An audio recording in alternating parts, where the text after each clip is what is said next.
And when you declare war on Israel, expect a firestorm in reaction. Let me finish, I let you talk. Let me ask you, in the conflict of Israel versus Hamas, who's the good guy? I believe both Hamas and the Israeli government are evil, but I think also that there is no justification. Are they equally? There is no justification for the murder and mutilation of thousands of innocent people and children. Let's futile.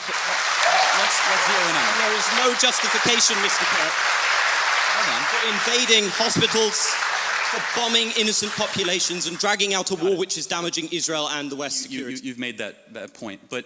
Well, it's not a point, it's a moral truth, isn't it? Okay, yeah. It was also a moral truth that the war started because 1,300 Jews were killed and 200 were taken hostage. And when you declare war on Israel, expect a firestorm in reaction. Let me finish, I let you talk.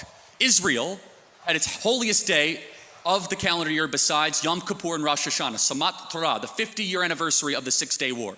On Shabbat, Hamas invaded Israel, deciding to go recklessly to music concerts, to homes, to kibbutzes, and taking 200 plus hostages. They knew what they were doing. In one of the most cloistered urban environments on the planet, 2 million people live in a place where it's impossible to wage war.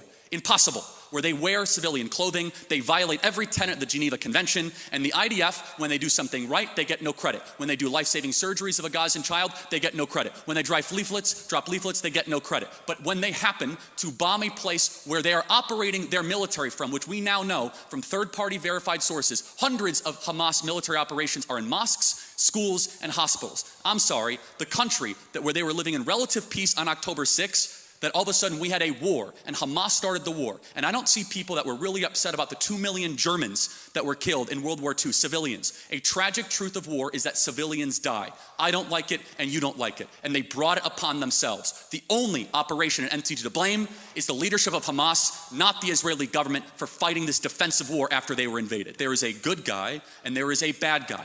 I honestly... Isn't that the morality of a child? Well, hold on. It's interesting you say that, because a child who knows that Israel is the good guy, Hamas is bad, has a lot more wisdom than a student like yourself at Cambridge University.